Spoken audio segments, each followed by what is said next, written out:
जापानी संत हकुइन एक मशहूर जैन मास्टर थे। उनके आत्मसंयम, त्याग और साधना के कारण न केवल वहाँ की सारी जनता बल्कि सम्राट तक उनका सम्मान करते थे। एक बार राजा का सेनापति उनके दर्शन करने आया। दर्शन करने के पश्चात उसने संत से एक विचित्र प्रश्न किया। उसने पूछा, महाराज, यह बताइए कि क्या स्वर्ग और नरक का अस्तित्व वास्तव में है या वह केवल कल्पना मात्र और लोगों को डराने का ही एक साधन है। मास्टर हकुइन पहले तो एकटक उसकी ओर देखते रहे।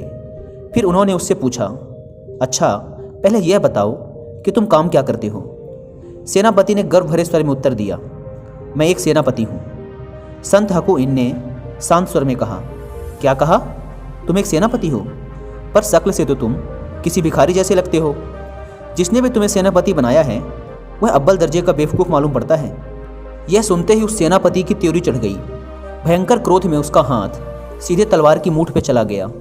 उसे तलवार लेते हुए देखने के पश्चात भी संत हकुइन तनिक भी विचलित नहीं हुए, बल्कि उसे बोध कराने के उद्देश्य से बोले, अच्छा, तो तुम्हारे पास तलवार भी है, पर इसकी धार तो पैनी नहीं मालूम पड़ती। फिर इससे मेरा सिर उड़ाओगे कैसे?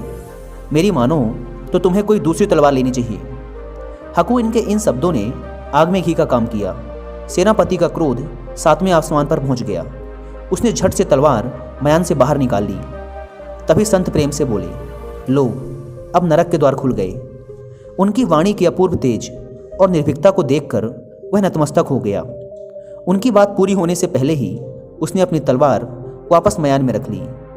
क्रोध की वह प्रचंड अग्नि जो अपमान से एकदम भड़क उठी थी, अब विवेक के शीतल जल से शांत हो गई थी। सेनापति की तलवार मयान में रखते ही संत हकुइन बोले, लो, अब स्वर्ग के द्वार खुल गए। मास्टर हकुइन के शब्दों में छिपा ज्वलंत सत्य उस सेनापति को अब समझ में आ चुका था।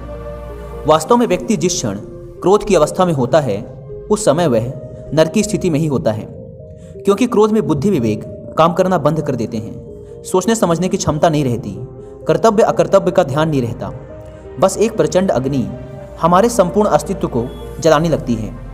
क्रोध में हम दूसरों का जितना अहित करते हैं उससे कहीं अधिक अहित स्वयं का कर बैठते हैं। यह एक नांग की तरह हमें ही डसता रहता है।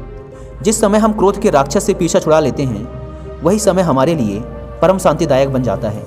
और स्वर्ग आखिर है भी क्या? एक ऐसा स्थान जहाँ दुख का कोई नामो निशान नहीं, जो सदैव आनंदमय है। वास्तव में हमारा मन ही हमारे लिए स्वर्ग और नरक का निर्माण करता है।